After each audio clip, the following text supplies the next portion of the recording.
What's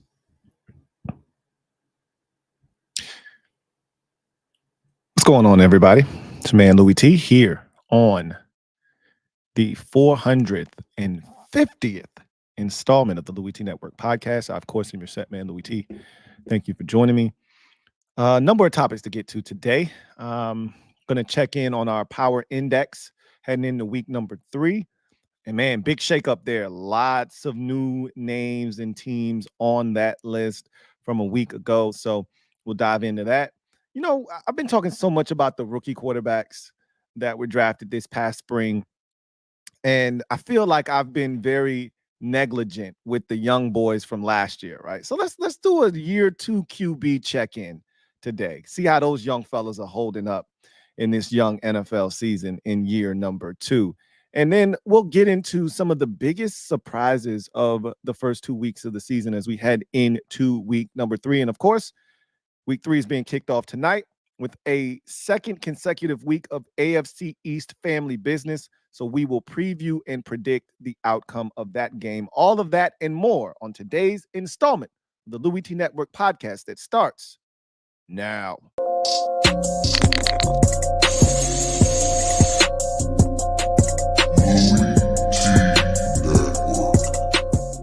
The Louie T Network is powered by MusicHead University. MusicHeads, classes in session. Turn me up. Enroll on YouTube now. Link is in the description. Who else could it be but me, your man, Louie T? Welcome to the 450th installment of the Louie T Network podcast. I, of course, am your set man, Louie T. Thank you for joining me. Really appreciate y'all taking the time out of your busy days schedule to carve out a little time for the kid, man. Whether you're watching this live or you're watching this on playback, man, I really, truly do appreciate you giving me a slice of your day. With that said, let's dive into today's show. Let's not waste any time. I want to say this. I don't know if I said this last week. I was supposed to say this last week. The NFL chose violence on the halftime show by making Kendrick Lamar its featured performer. I can't imagine, and I may have said this, and if I did, I apologize already, but I can't imagine what that scene is going to be like when he does Not Like Us and he is essentially calling Drake a pedophile, and that A minor part is going to be crazy. Wow. This another Drake continues to take the L's, man. Yikes. This is like the never-ending L fest for Aubrey, right? Wow. Anyway, I digress. Let's get into today's show. And you know how we do that? That's right. The gym dropping session. Let me drop this gym on your melon. Open your mind, let your conscience be free. You're now rolling with your man, Louie T double E. Let me open you up. Get you thinking a little bit. Let's get this off my dang old hat. I don't know what that is. All right. So let's dive into my power rankings for week number 3 in the National Football League. And before we can do that, we got to go back and look at what the list looked like a week ago. So, you know, when I make lists and I'm feeling listy, I make lists and they're comprised of 7 items. Excuse me. So the last week's power index looked like this. Coming in at number 7 were the Baltimore Ravens. At that time, they were 0-1, coming off a tough, hard-fought loss on Thursday Night Football to kick off the season versus the Chiefs. Obviously, they did not get it done in week 2. They're now 0-2, so obviously there's going to be movement there. The Houston Texans checked in at 6, a team with tons of expectations. They went on the road in week 1, beat Indianapolis in a tough, hard-fought game, got it done, was very impressive in doing so. So they checked in at number 6. Checking in at number 5 were the Dallas Cowboys, a good road win against the Cleveland Browns where they dominated in really all 3 phases of the game. And so they looked impressive coming out of the gates. They did not get it done this week. So they are going to tumble in the index. Same can be said with the number 4 team, the Philadelphia Eagles. A really gritty performance, was sloppy on their part, but they still found a way to win, which is a great hallmark of good NFL teams. in week 1 over in Brazil against the Green Bay Packers. No such luck in week 2, having a lead late, blowing it, and losing to the Atlanta Falcons in epic fashion. They're going to see themselves fall down this list as well. The Detroit Lions, they checked in at number 3 last week. This was a team that won in overtime against the Los Angeles Rams, a rematch of the NFC wild card game that was just as thrilling last season. They duplicated that in week 1, found a way to get it done in overtime, 26-20.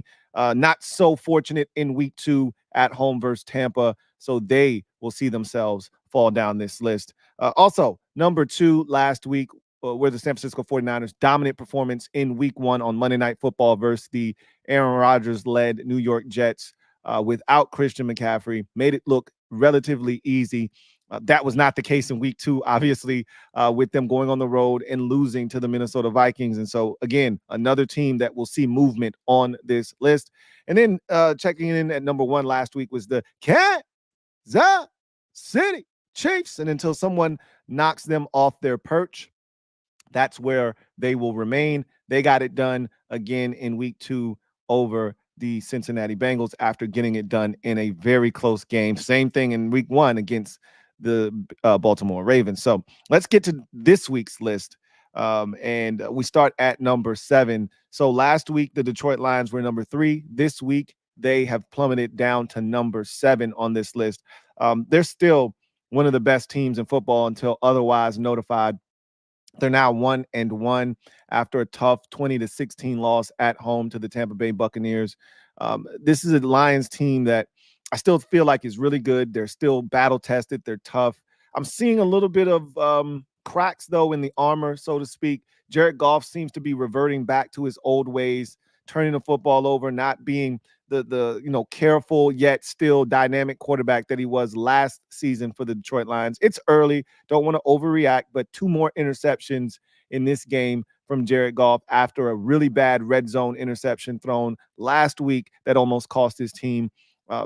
You couple that with, the decision by Dan Campbell to send the field goal unit on the field at the end of the first half that cost them an opportunity at 3 points in a game you lose by 4 and had the ball deep in Buccaneers territory late, but needed a touchdown instead of a field goal. These all contributed to the Lions not getting it done. But I still think the Lions are one of the best teams in the NFC, and that is reflective of them still being in the power index at number 7. Checking in at number 6 are the San Francisco 49ers. They were number 2 on the list a week ago, made it all the way to the Super Bowl, took care of business, made the Jets look like light work in week 1. So they warranted the number 2 spot behind the team that beat them in the Super Bowl last season in the Kansas City Chiefs. They went to Minnesota on the road in week 2, did not get it done. Brock Purdy played relatively well, but no Christian McCaffrey once again. They lose Deebo Samuel in the game to an injury, and they don't get it done. They haven't won in Minnesota since 1992, and that trend continued. They're still a damn good football team, still one of the best that the NFC has to offer. And so one loss isn't going to knock them off this list completely. They slide down from 2 to number 6 due the San Francisco 49ers. I'm anxious to see how they handle the Deebo Samuel injury. And now not having Christian McCaffrey and him being placed on IR, someone else is going to have to step up. Checking in at number 5, a team that was not listed a week ago, new entry to the list. The Minnesota Vikings, man, what a start to the season for them. Week 1, I wasn't expecting them to win, but I mean, it wasn't like the biggest surprise and upset ever. They beat the New York Giants, right, on the road. But again, didn't expect them to do that with Sam Darnold at quarterback. Then we really were trying to see how serious they were, right? Was week 1 just the Giants that they were playing, or were they, a little bit more serious, and maybe we need to start really paying attention to what they're doing in Minnesota with that defense and Sam Darnold playing good football. And they've opened some eyes by defeating the San Francisco 49ers for the 2nd consecutive year at home. And so now the question begs, just how good are these Minnesota Vikings anyway? Sam Darnold has gotten off to a good start. 2 touchdowns in each of the first 2 games that he's tossed. He's been relatively sharp, has had an interception in each game as well, but the good far outweigh the bad right now. Brian Flores has that defense humming. They're flying around and they're creating havoc right now.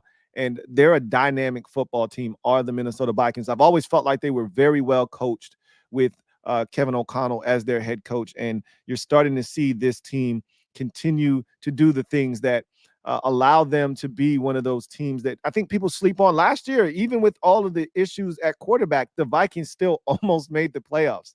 So if they get competent play from the quarterback position, which they're currently getting from Sam Darnold, this could be a dangerous team. And their ranking reflects that as they've now entered the index at number 5 for the first time. Same can be said for the next team up on the list. They were not listed the first 2 weeks. Here they are now entering the power index in the New Orleans Saints, checking in at number 4. They lead the NFL right now in points scored through the first 2 weeks with 91 points on the season, a 47-point outburst in week 1 in their 47-10 victory over the Carolina Panthers. But it was the Panthers, right? So we sort of dismissed that, wanted to see if they were serious about being this type of a team.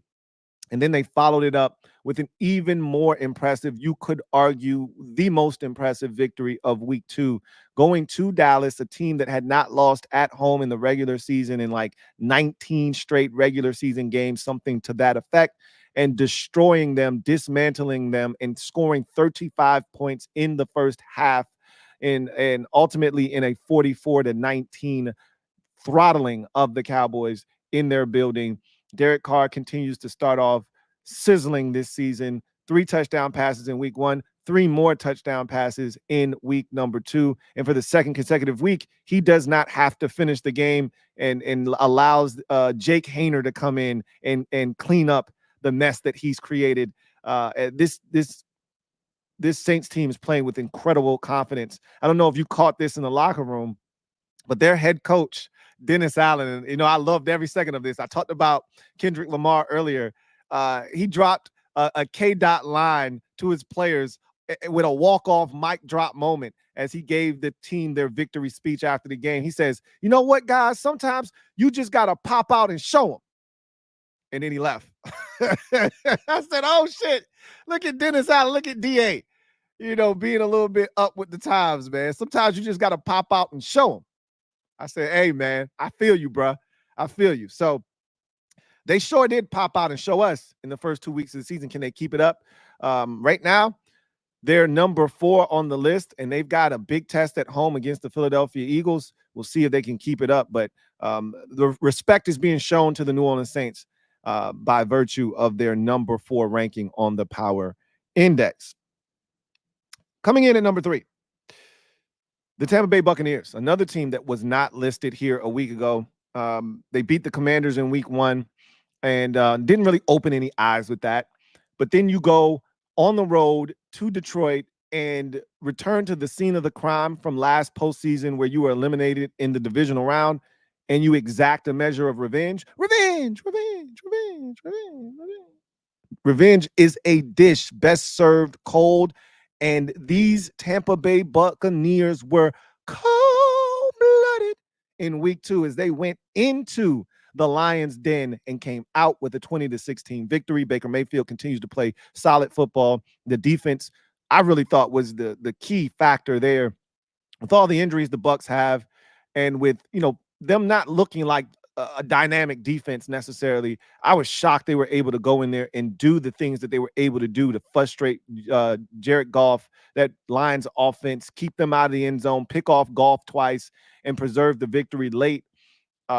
I was impressed, and so much so that I've got the Bucs, who were not listed a week ago, catapulting all the way up to number 3 on this index. What a win on the road for the Tampa Bay Buccaneers, and they've started red hot this season. We'll see if they can continue that momentum heading into week number 3.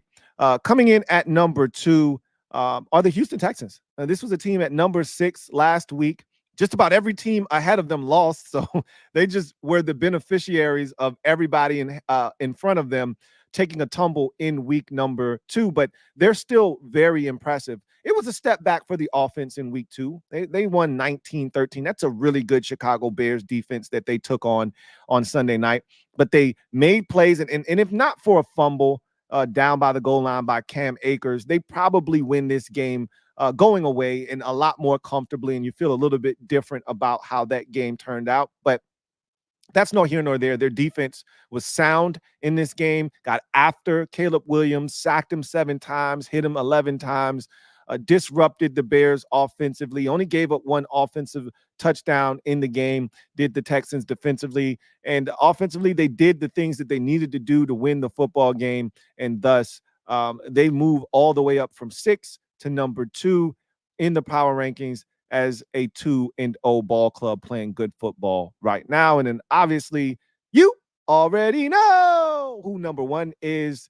Yes, that's right. It's the Kansas City Chiefs coming in at number 1 with an improbable 26-25 victory over the Cincinnati Bengals. They were down to their last down in the game, last snap, 4th and 16, and somehow they were able to get a pass interference to extend the game, the drive, and ultimately Harrison Butker, one of the best kickers in the league, nails a 51-yard field goal as time expires as the Chiefs escape the Cincinnati Bengals and get the win 26-25, remain unbeaten this season, and remain atop the LouieTeeNetwork NFL Power Index. Now, did that loss, or excuse me, that victory did not come without cost. They did lose running back Isaiah Pacheco for the foreseeable future to a broken fibula. So there are going to be questions. They were already thin at running back going in. They signed former Chiefs running back Kareem Hunt to bring back a guy that knows that system, that can come in and hopefully fill that void for them. We'll see how that goes, how fast they can get him up to speed, what kind of shape he's in, et cetera, et cetera. But they're very thin at the running back position. And if Hunt can come in and stabilize things, they'll be just fine. But if he can't, they could be in some big trouble there in Kansas City. But they've got a showdown on the road against the Atlanta Falcons on Sunday Night Football. We'll see how they handle that. Those are my rankings for week 3. NFL Power Index. We'll come back, check this week list next week, and see where we are after the wreckage of week number 3 in the National Football League. So let's get to, you know what? Seeing your name, Diana, seeing the logo next to your name, I probably should have put some respect on the Bills' name. Being 2-0, beating Arizona, beating the Dolphins in the manner and in the fashion that they did, they're probably right on the outside right now of the power rankings. At 2-0, you could easily make a case that they could leapfrog some of those 1-1 teams towards the bottom. I think I still like San Francisco and Detroit better than them right now, because I don't believe in the Dolphins, right? I think that was more of an indication of how bad the Dolphins are and maybe not how good the Bills are quite yet. But another win this week against Jacksonville, and I don't think Jacksonville is very good right now, but another win, and with coupled with a loss by one of these teams on the list, and I think you're going to see the 3-0 Bills enter this list next week. But I digress. Let's get to social media maneuvers. I'm a midday marauder. Y'all know what it is. If you're out there, you want your comment read on the air, super chats are the best way to get that done. Allows you to jump straight to the front of the line, have your comment reacted to and shown on the screen, and you jump to the front of the line. However, if you don't want to go that route, use the hashtag LouieTLive to have your comment read on the air. If it is pertinent and time permits, we will get to your comment. So with that said, I want to start off things with a quick check-in on the year 2 quarterbacks. I've spent so much time talking about the rookies. I'm always fascinated with rookie quarterbacks. And I haven't really paid enough attention to the young fellas. These are still puppies. These second-year quarterbacks are still puppies, man. They're still little tots, right? You still got to give them a lot of TLC, tender love and care, right? So let's talk about these year 2 quarterbacks. Let's start with the number 1 overall pick. We talked about him, and we've talked about him quite a bit here on the podcast. Bryce Young, he's been benched in week 2. I don't agree with, from a philosophical approach, I don't agree with the move. From a reality standpoint, from the here and the now, I totally get it. He's holding the entire team back. He's not giving them a chance. He's not giving them a chance on a weekly basis. And so because of that, you got to give the other 52. You have, I said this yesterday, you have a fiduciary responsibility to the other 52 men that are pouring in their time, their energy, their effort, right? You have a responsibility to those guys to give them a chance, right? So from that standpoint, I totally get it. My biggest issue with them was that they knew Bryce Young wasn't ready. They didn't just stumble upon this after the first 2 weeks. He didn't look great in camp. They had to know that. They knew he didn't look great. He didn't look great in the joint practices. He didn't look great in camp and practices. First of all, this is where I thought they started the mismanagement of this situation. He didn't have to be named the starter when they hired their new head coach, Dave Canales. They didn't have to name him the starter. They could have done exactly what the Commanders did, for instance. Now, granted, it's a rookie quarterback. He's never started for your team, whereas Bryce Young was the starter last year, but he didn't play well last year, right? So you're not obligated to make him the starting quarterback. What you could have easily have done is you could have had Canales, and this is what I would have done, come in and say, hey, we're going to have an open competition for the starting quarterback role, right, between Andy Dalton and Bryce Young. This gives you the latitude, the room that you need in case he's not showing you the things you need to see right away, right? This gives you that space you need. Yes, it's not going to be a sexy decision, but people will get over it. You know, similar to the Patriots not starting Drake May because he doesn't give them the best chance to win right now. And you have a responsibility to the other 52 guys in the locker room to give them a chance to win. Once the season's done and you see that this thing isn't going to result in a playoff season, then you got all the time in the world to play the young fella, right? They could have done the same thing. They knew Bryce Young wasn't ready. I don't want to hear any bullshit ass excuses about guys being hurt in the preseason and not wanting to put him out there. He needed all the reps he could get. And you know what would have also provided him with a ton of confidence? To hell with who's not ready and who is ready and who's hurt and who's not hurt. You're playing against 2s and 3s anyway. Who gives a shit if you don't have all your starters out there? The bottom line is he needed reps. And if he could have went out there and tore it up against second and third stringers, that would have gave him some confidence, right? And if he can't tear it up against those guys, that's even more reason for him to sit his ass down and just wait and learn and get better from a mental standpoint, right? They botched this thing and they put him out there. He wasn't ready and he looks awful. And now you bench him in week 2. There's no going back. And they've come out and said they're not going to trade him. You should trade him. Because he's damaged goods in Carolina. It's over. Move on, right? I don't understand the to me, you have to do this the right way. You can't start with the rookie or the second-year quarterback in this case, bench him after 2 weeks and then try to go back to him 7 weeks from now. That's the worst thing you could do. The right order to do it is to sit him down from the jump, because once Andy Dalton shows you that this is not a playoff team, which the Panthers are not a playoff team, once he comes in and shows you that this is not a playoff team, guess what? Now you can insert Bryce Young, and if he stinks, well, guess what? There's no alternative. We already saw what Andy Dalton's going to be. We don't need to see that again, right? That's how you do it. So when the Patriots pull Jacoby Brissett after they start 2-7, guess what the Patriots fans don't need to see? They don't need to see Jacoby Brissett because he started the season 2-7 in the first 9 games. So let's just see what Drake May's going to do. And even if he stinks and he's sucking and he's stinking it up, we know what the recourse is. We know what the fallback is. We don't need to see that. Let's just move forward with the young fella. They messed up. Anyway, Bryce has been benched. We'll see how things go in Carolina. Like, if I'm Bryce, I don't even want you to put me back in the game. I don't want to play here in Carolina. Just trade me. Give me a chance to start anew, right? You've already damaged me beyond repair. Just let me go. Just let me go.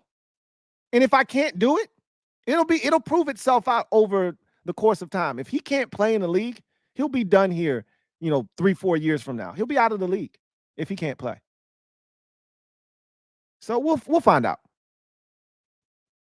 You go to the number 2 pick, and he's thriving. CJ Stroud, we know all about CJ Stroud and what he's doing. Won Offensive Rookie of the Year last year, led the Texans to a division crown and a playoff victory. Starts this season off 2-0. This kid just gets it, man. He is ready for the show. Looks like he's one of the better NFL quarterbacks already. Every week I watch him play, he makes another throw and something that I was not quite sure he could do, or he just looks more comfortable doing something that I saw him do last year, but he's even better at it this year. He just continues to grow as a quarterback. And I think the stat that continues to wow people is his ability to just not turn the ball over. Set an NFL record for the most passing attempts to start an NFL career without an interception.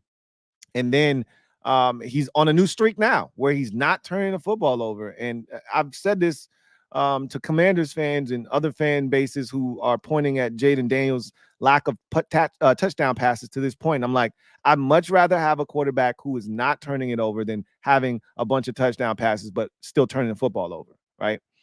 Taking care of the football gives you a chance to win every single week in this league, all right? That's half the battle, taking care of the football.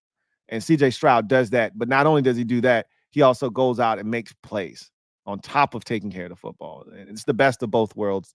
He's thriving right now in Houston. They put a team around him that he could actually win something big this season. And he's off to a great start at 2-0. Let's get to the next quarterback, Anthony Richardson. He was the 4th pick in the draft last season or last spring for the Indianapolis Colts. Played 5 games last year, had his season cut short due to an injury to his shoulder, which required surgery. And so he's back in the mix this year. He was electrifying last year before the injury. All he did was score touchdowns. He wasn't turning the football over. He looked like a different animal last year. You fast forward to this year, the turnovers are a problem early in the season. I talked about the inaccuracy, saw that in the preseason. That has carried over into the regular season. You need some of these guys to step up around him. It was good to see Jonathan Taylor step up and look like the old JT Money from 2-3 years ago against the Packers. It wasn't enough, but that's a good sign. It's an encouraging sign that if you can get him going, that's going to take pressure off of your young quarterback in Anthony Richardson. Richardson continues to struggle in the accuracy department and the decision-making process. Now, some of his throws aren't the wrong throws. They're just inaccurate, right? Like one of the picks against Green Bay this past week, he had 3 of them, right? One of them, I'm not really going to, look, you still charge it to his account, but it was a charge that comes, at the end of a game. It's the cost of doing business when you're trying to, throw a Hail Mary to give yourself a chance at the end of a game. And he did that, it got picked off. So it still gets charged to his account, but you don't really worry about it too much. But the first interception he threw wasn't a bad decision by Anthony Richardson. It was just a bad throw. It's an errant throw. It got away from him. He airmailed it over his receiver's head right to the safety. And so at that point, you ask yourself, how can we clean up some of these mechanical issues? How can we clean up the ball spraying all over the place? That's the issue that I see with him. He got time in the pocket, clean pocket, chance to step up, make an accurate throw, and he just misses sometimes. And until he gets that part of his game in order, they're going to continue to be struggles. They're going to continue to be inconsistencies. They're going to continue to be mistakes. And so you want to see him continue to grow. He's got a great offensive coordinator and a great kind of foundation around him to help him succeed. Good run game, good offensive line, great play caller, all of those things that you want your young quarterback to kind of be insulated with, which is what they didn't have in Carolina with Bryce Young. And you have that in Houston, you with CJ Stroud as well. And you didn't have it in Carolina, but you have that in Indianapolis, right? I don't always love all of the weapons that he's been equipped with, but it's good enough, right? Alec Pierce is making plays. Guys are getting open. Donajay or Adonai, excuse me, Mitchell, AD as they call him, was open a couple of times in week 1 for big opportunities, touchdowns, wide open down the field, and he just missed, right? But then this week he hits him on a 3rd down and he drops it, right? So you just need consistency from the guys around him as well.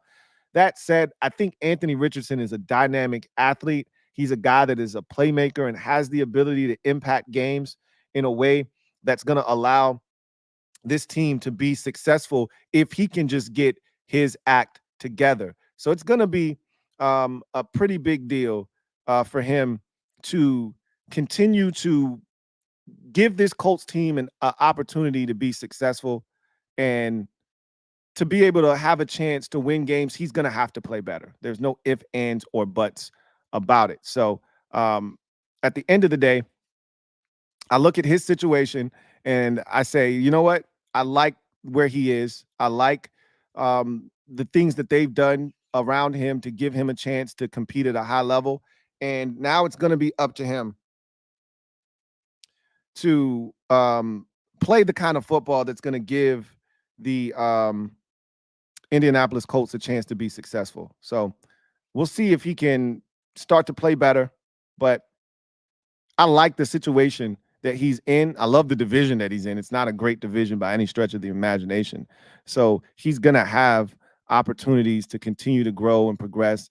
And even if you start slow like they have this year at 0-2, you still have an opportunity to compete because that division isn't going to run away from you unless the Texans continue to play the type of football that they're currently playing. But as of right now, I think Anthony Richardson is in that developmental stage because he's a little bit further behind than the other quarterbacks because he didn't get to play as much last year, right? He's a puppy, man. He's a puppy. And you got to treat him as such. And I think they're doing a good job of still giving him things that he can be good at, he can excel at, and putting him in positions to try to succeed. We'll see if he can get that done or not. And then lastly, Will Levis. Oh, William. Oh, William. William Levis last week had another blunder of a mistake. We talked about that pick 6 that he threw a week ago against the Chicago Bears and how the game really changed on that interception. And so his coach was not happy, and he should not have been last week. But, it's again, he's a puppy. He wasn't the starter week 1 last year. He started, 5, 6, 7 games max last year is my guess. Could be a little bit more. Feels like that's about the right number for how many games he started a season ago. But this is the thing about being a quarterback or just a player in general, but specifically a quarterback in the NFL, is we don't have patience for guys that make the same mistakes over and over and over again, especially when you're turning the ball over and you're doing foolish things with it, right? So his head coach went viral for being visibly upset with the turnover that he had. And I talked about this yesterday. That turnover was just soul crushing. They were up 7-0. They were dominating the game at the time. And then he sees he's getting sacked, right? He's in the process of being pulled down to the ground. He sees a teammate behind him and he just decides to try to flick it to him. And the ball, squirts across the ground. There's a jet defender right next to the guy that he's trying to toss it to. So that jet defender hits the running back as he's trying to scoop the ball up. The ball is free and loose on the ground. The Jets recover. And the game was never the same after that. The Jets ultimately won that game 24-17. Who knows what happens if that was not a 3rd down when he did that, by the way. They still had opportunity to put the football in the end zone. And even if it were a 3rd down, even if that was going to end the opportunity to score a touchdown, you still were going to get a field goal, and you still were going to be in total control of that game with all momentum on your sideline. Instead, he makes that bonehead decision, and it cost them dearly in that game. And his coach went off on him on the sidelines, and that kind of went viral. And then his coach, after the game, doubled down on being upset. He said, and I quote, "It was dumb. He's a grown-up and he knows better," closed quote. and to that I say, technically speaking, yes, he is an adult. He is a grown up, and he does know better, or at least he should know better, right? But I said he's a puppy. He's a toddler. He hasn't even started a full 16 games, 17 games yet. He doesn't even have a full season of starts under his belt. He's a toddler. And if you go back to his collegiate career, he doesn't have a ton of starts there either. He's a puppy, man. Brian Callahan ain't trying to hear that shit. He's like, nah, he's a grown-ass man. He's an adult. Act like one. Okay. I can't be mad at that. Will Levis said of his coach's criticism, I was yelling at myself too. I was mad at myself too. I got to be better. I wasn't mad at him for yelling at me. I was yelling at myself. So he knows he's got to clean that shit up. Will hasn't been bad. You know, they can win games with him. With the way they're running the football, they've been impressive running the football with Tony Pollard and Tajay Sharp. And I've been actually impressed with the weapons. You know, Okonkwo at tight end and Calvin Ridley's looked really good in these first two games. I've been really disrespectful of Calvin Ridley since he came back from the suspension and ended up in Jacksonville. I've been really disrespectful of him. He's showing me the Calvin Ridley of Atlanta when he was looking like a true number one receiver next to Julio. So I got to start putting some respect on Calvin Ridley's name. He's looked good this season. They still have Nuke out there, even though he's compromised, he's banged up, but he's still giving it a go, right? You still got to respect him if he's out on the field. And so they got some stuff. They got another receiver, a veteran. Tyler Boyd.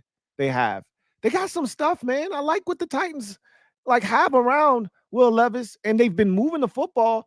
They just got to get out of their own way. Will Levis has to be smarter with the football.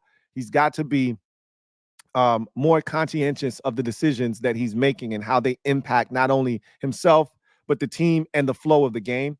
But the Titans could easily be 2-0 right now. I've been impressed with their defense.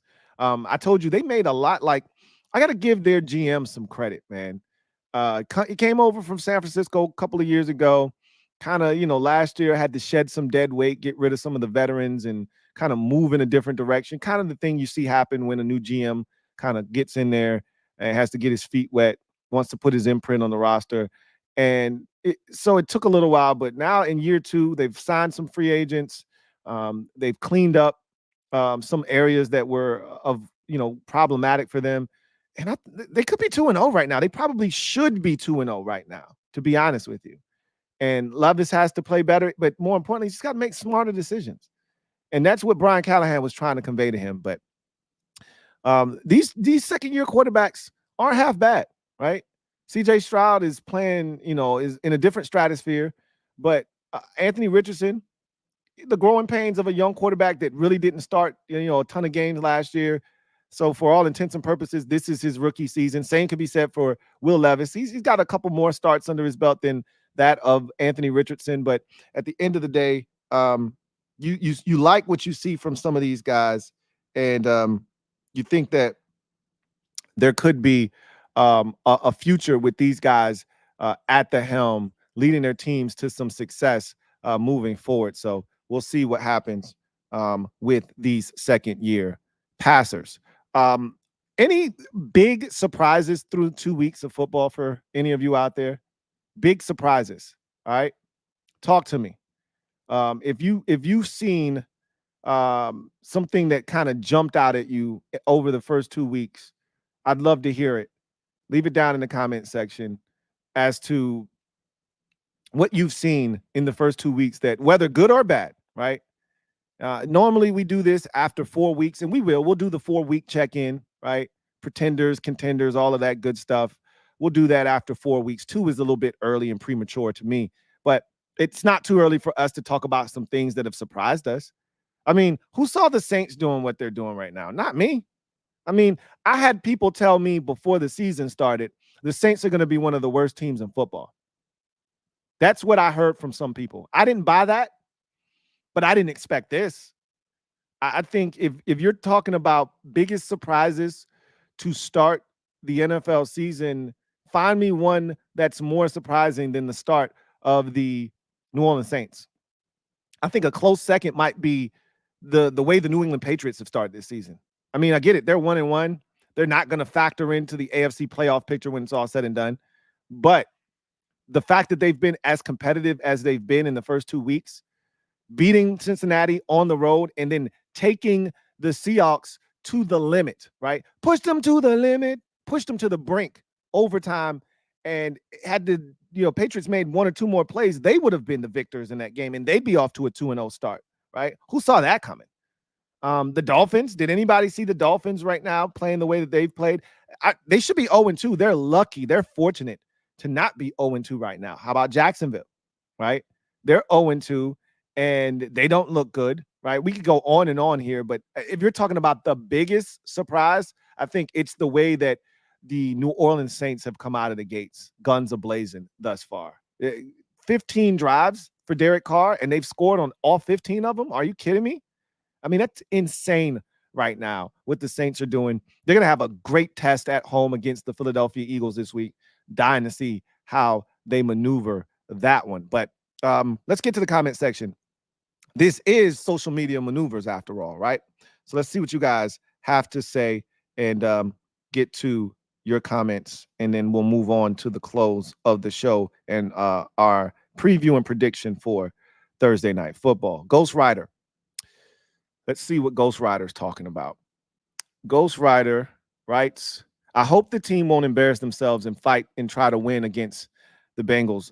Of course, they're going to try to win. They don't want to lose games, right? They're going to fight. I expect them to be competitive, all right? To what extent is the question. They were competitive against Tampa Bay, but the end result was a 17-point, win that for the Bucs that felt non-competitive late, right? It could end up being that way. They were competitive against the Bucs. We were in that game for most of the game, right? We'll see. We'll see what happens. John Wynn says, I would say Bryce Young needs to go play somewhere else because Bryce Young plays poorly between this season and last season because of interceptions. He's done. Get him out of there. I think he needs a fresh start too. And the mishandling and the mismanagement, I'm not telling you that he's innocent in all of this. He hasn't played well. And he's making some of the same mistakes. And that's one of the things that I don't like seeing is a repeat offender. He's making the same mistakes, the same poor reads.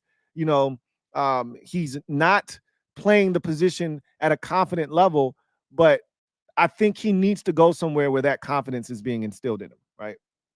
Like I can tell you, like Emmanuel Forbes was mismanaged last year by the Commander's staff, and they sunk that man's confidence to an all new low for him, right?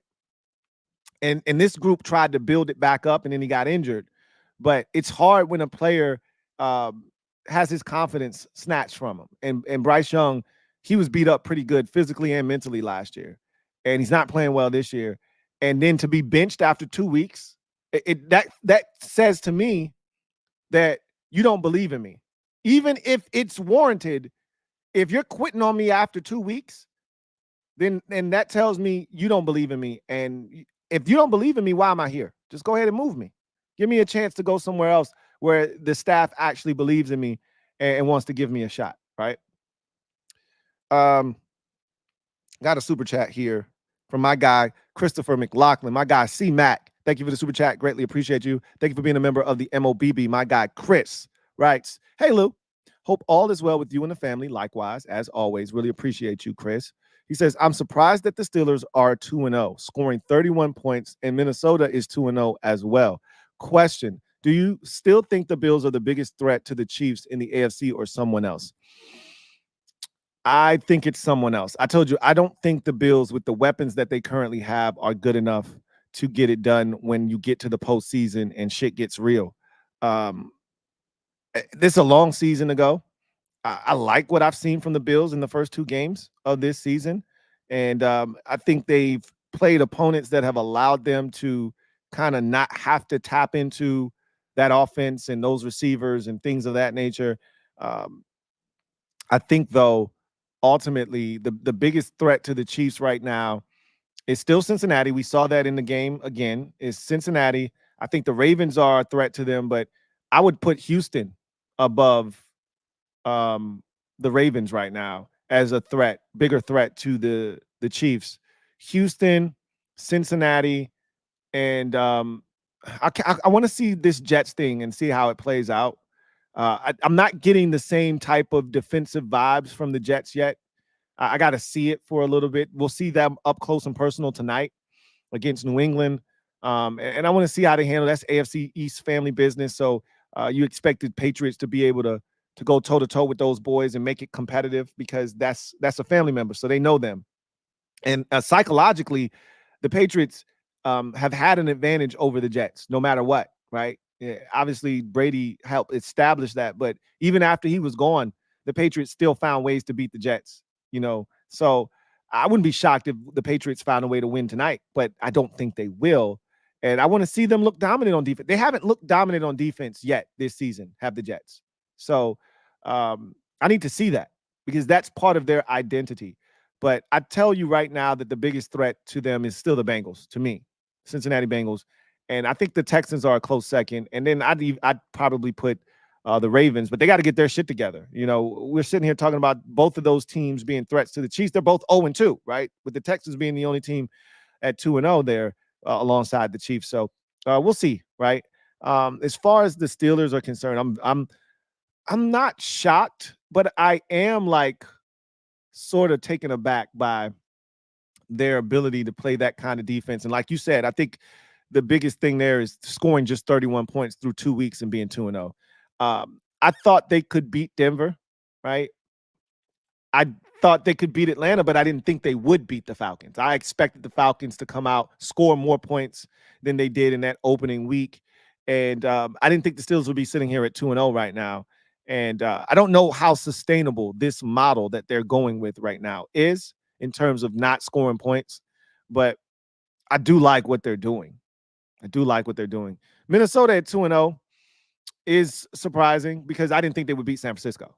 Like I didn't think they would beat the Giants, but if they beat the Giants, that's not surprise to me. That wasn't surprising. What was surprising is them beating San Francisco, even though the numbers suggest that they should win that game from a, 49ers haven't won in Minnesota since 1992 standpoint. Still, I was shocked to see them win that game. I didn't give a shit about that statistic. Those types of statistics are made to be broken at some point. I said, this is as good as time as any, right? No time like the present. And they were like, nah, that's not the type of time we on. So, yeah, I'm surprised by both of those teams being 2-0 from the standpoint of how they've achieved it. From the Vikings standpoint, how dominant they've been on the defensive side of the football. Even though I know Brian Flores is capable, I still didn't think they would be this good defensively this season with all the changes that they had exodus this year, did the Vikings. Like they got rid of a lot of veterans. They moved on from a lot of guys that had been there and they were kind of hitting the reset button, it felt like, and they just kind of picked up, right where they left off. And the Steelers just scoring 31 points and being 2-0 is a bit of a surprise as well. So let's get to another comment.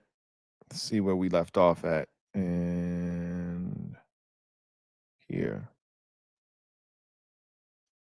Niners fan. Looks like a really tough week for picks. So many toss-ups like Arizona versus Detroit, Chicago versus Indy, Vikings, Texans, Vikings, Chargers, Steelers. These are the weeks that are going to prove, have you been paying attention? Or are you just guessing? I mean, it's a crapshoot. It's the NFL. Anything can happen, but you got to know where you're leaning and why you're leaning that way, right? I love the fact that you don't really know what you want to do. So let's see what you're going to do, right? These are the weeks that are going to help determine who's going to lift that championship strap at the end of the year, right? At the end of the season. It's going to be May.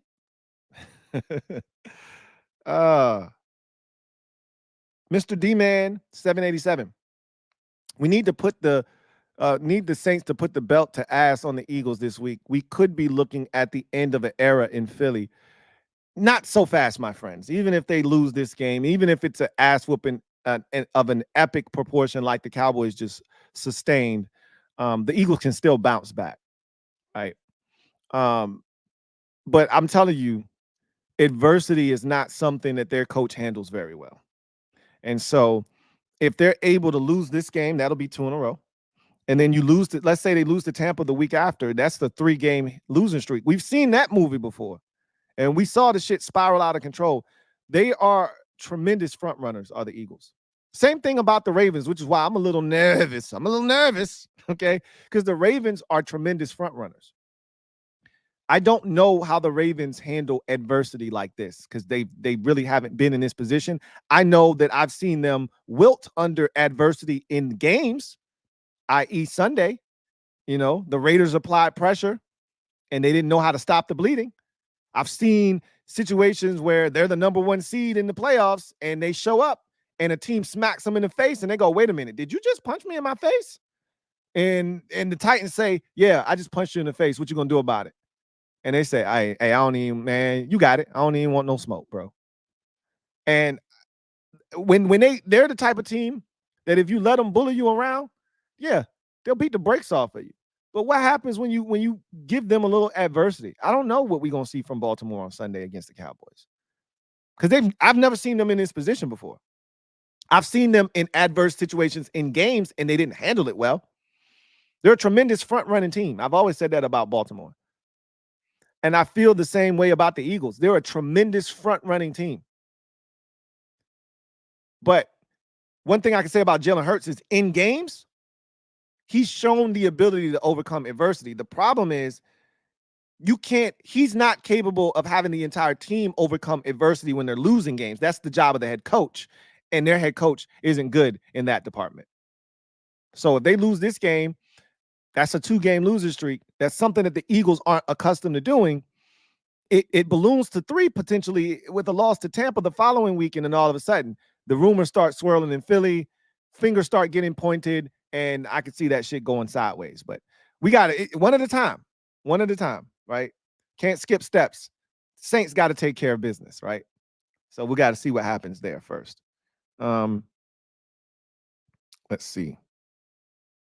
Blackout B writes, what it do, Lou? What's going on, Blackout B? In response to your response from the video the other day, I'm not going to front and act like I thought Sam Darnold was going to play lights out, but I was the one loving up the defense. You did tell me that this defense was going to be legit. I didn't believe it. I needed to see it. I was from Missouri. You had to show me because there were just too many changes on that defense. But the thing that they did also do was they brought in guys that Flores was comfortable with, like Andrew Van Ginkel. Like, he knows him from Miami. He knows what Andrew Van Ginkel is capable of. And so that makes the transition a lot easier when you bring in guys that he's comfortable with, right? You lose Danielle Hunter, but you bring in, Jonathan Grenard, right? So you offset some of those losses. So I just wasn't sure. Just be honest with you. I wasn't sure what you were going to do. I wasn't sure about your cornerback position, right? But they've proven me wrong thus far. But yeah, I knew you didn't think Darnold was going to be playing the way he's playing. And even if you thought the defense was good, you didn't think you would be winning games because Darnold is out here throwing 97-yard touchdown passes and shit like that, right? But here we are.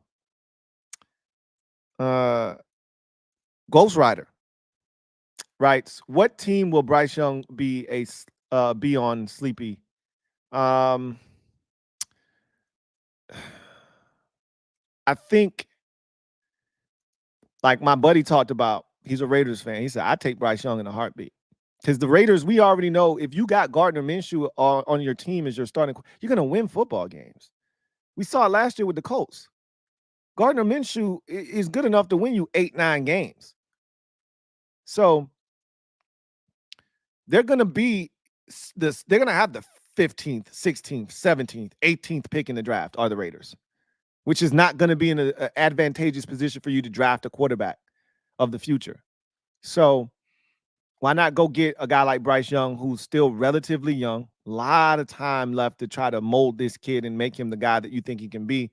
And so the sooner the better. Like, the sooner Carolina just admits, hey, we F this shit up and we just need to get out of the Bryce Young business, the faster they can, like, he's still got value now, to me at least. How much? That's the question. How much is someone willing to give up to find out if this kid can actually play or not in this league? I'd like to think you can get a second for him right now. The longer you hold on to him and the longer you wait, the less value he has because now the time is ticking. He's already got a ridiculous contract that you're going to have to pay. So from that standpoint, you might have to take less, like a third round pick. But there's ways that you can, if you're the Raiders or some other team that's interested, there's ways that you can, factor into the deal to make it so that if you don't get what you need to get out of this thing, then you're not surrendering a second. It could be a third, so you can make it a conditional second, right? It's a third round pick under the condition that if he doesn't play X amount of snaps or doesn't have X amount of starts for us, then it defaults to a third instead of a second. If he does have those requisite starts, snaps, whatever the case may be, now it's a second round pick, right? That's the kind of thing you can set up. But we'll see. The Raiders aren't spending a ton of money at the quarterback position, so they can eat a rookie contract like Bryce Young's, right? So the real question then becomes, who is interested, and when will Carolina admit, all right, man, we probably just need to move on from this kid? We'll see when that happens. Let's see. Ghost Rider says the Texans player who threw a punch should be suspended. I don't know. They probably will, try to have some disciplinary action. He's going to be fined, obviously. Suspended, I would rather him not be suspended. Just fine him, it's going to happen. That's going to happen. But I could see the league saying, nah, we're not going to tolerate that on national television. Let's go ahead and set an example out of him. But don't suspend him. He didn't get thrown out of the game. Don't suspend him. Just fine him up real good, and that'll teach him a lesson. Nick at Night, my guy Nick Riley writes, another tough test for my squad this week. We got to go get the run game going early and continue to bring pressure. No mixing would be huge for us. To me, the V factor is Tank Dell. Tank Dell is a problem. Don't sleep on Nico Collins. He's a monster, right? And he's had 2 straight 100-yard games to start this season off, and nobody can guard him right now. So I'd make him my primary focus. I don't think Joe Mixon is going to play in this game. So I think you're going to be able to get away with that one. And yes, Tank Dell can be an X factor, but I'd rather let Tank Dell get me than Nico Collins, right? Make somebody else beat you. And you're getting your old buddy. You didn't bring up Stephon Diggs. You're getting your old buddy coming back. Hey, how about that? That should be fun, right? Good times. Nice little reunion. It's a family reunion. It's a family reunion. Should be fun, man. Good times. Good times. I'm looking forward to it. Anyway, let's get to our final segment of the show. And of course, that is garbage time. So we got a Thursday night game tonight. Not one that I'm really looking forward to. I'm gonna be honest with you. This is not a game that I'm super excited and jacked up to see, but it's on the docket, so I'm gonna watch it. It's the New York Jets at home hosting the New England Patriots. So the second consecutive week we've gotten AFC East family business on Thursday night football. So now we've seen all 4 teams in that division play, or we will have after tonight's game. This is intriguing because the Patriots have been putting up a lot more resistance than we gave them credit for coming into the season. This feels a lot like the Arizona Cardinals from last year.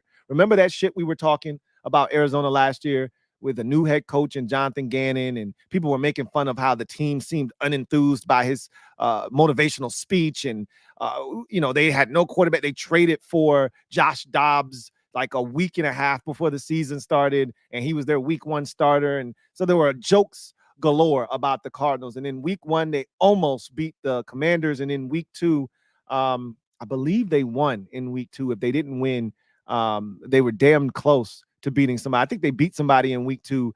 And then they had Cincinnati on the ropes in week 3 before the Bengals came back and slaughtered those boys. But they were ultra competitive all year long last year. They beat the Eagles at the end of last season.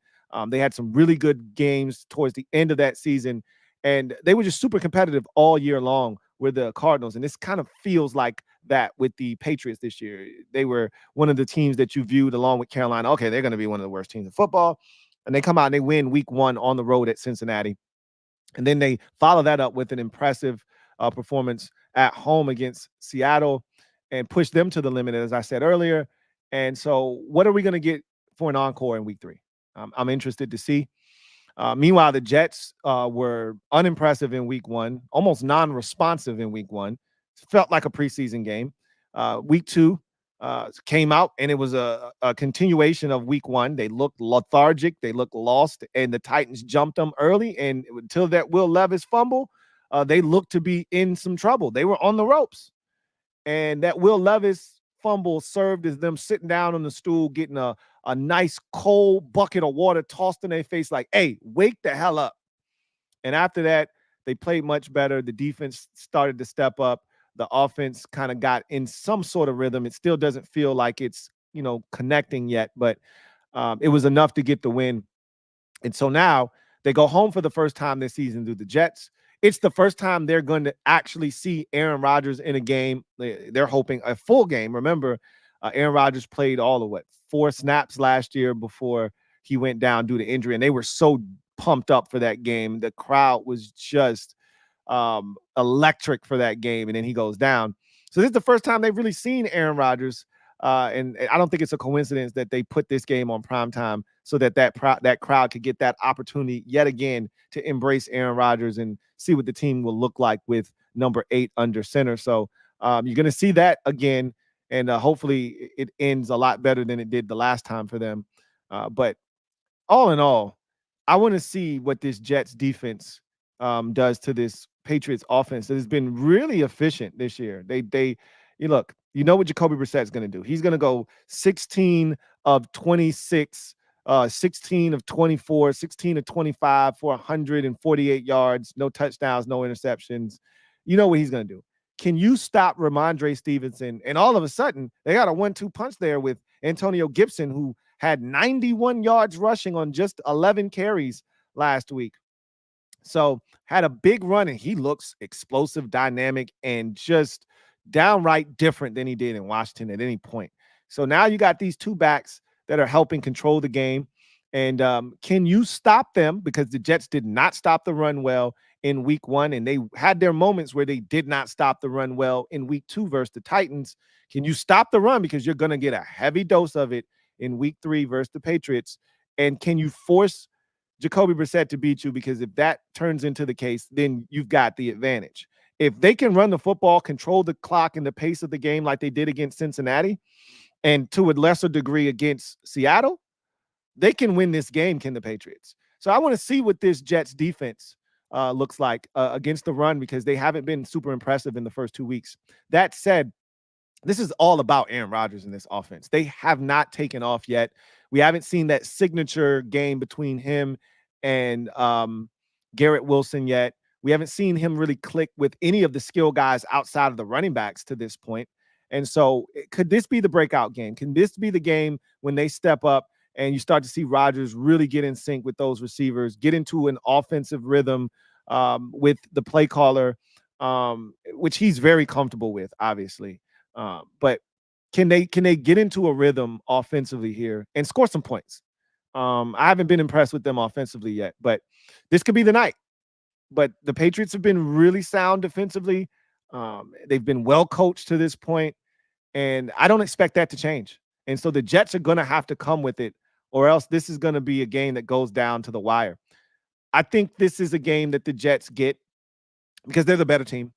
And I think this is a game that is going to be close for much of the game, and I think they pull away late. So I think this is a 26-16 game, but this is a 19-16 game going into the fourth quarter, right?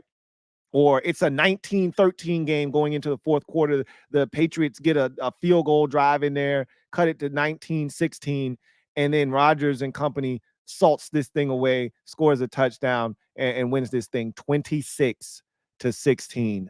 The Jets get it done and move to 2-1 on the season. So before we get out of here, got another super chat. This one is from Alan Nudis. Thank you for the super chat. Greatly appreciate you.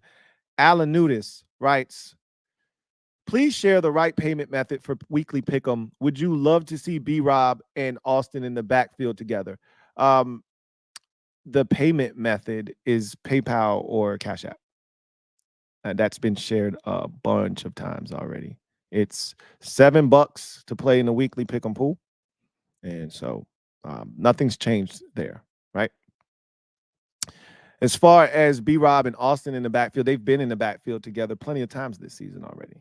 It's something that they've done quite a few times, probably like 7 times this past week and probably 4 or 5 times in week 1. So it's something that they've done a couple of times. On the screen to Austin Eckler, where he caught it off up the sideline, I think both he and Brian Robinson were in the game at that time. So they've done that quite a bit, and we're going to continue to see that. That's a dynamic backfield with those two in the game together. So there is that. Thank you for the super chat, Alan Nudis. So with that said, that is going to do it for me, your man Louie T, here on the 450th installment, halfway to 500 of the Louie T Network podcast. I look forward to chopping it up with you guys again tomorrow. We will be back 3 days in a row. So what we've shown here in the first 2 weeks of the season is that you're going to get 3 podcasts. That's what I owe you every week. Now, what order they're going to come in terms of, it's supposed to be Monday, Wednesday, Friday.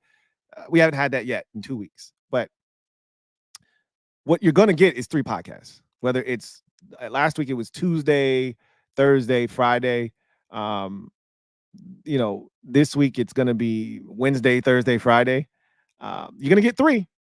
I'm hoping to get onto a normal schedule, but either way, I'm going to deliver on what I promise, and that's 3 podcasts a week. So look forward to chopping it up with you again tomorrow when I give you my money picks of the week. In addition to that, we will be back later on tonight breaking down all things Jets and Patriots. So hopefully you will be back to join me for overtime tonight. That said, you guys enjoy the rest of your evening. Take care, and I look forward to chopping it up with you guys next time. Until then, you guys take care. God bless. Good night.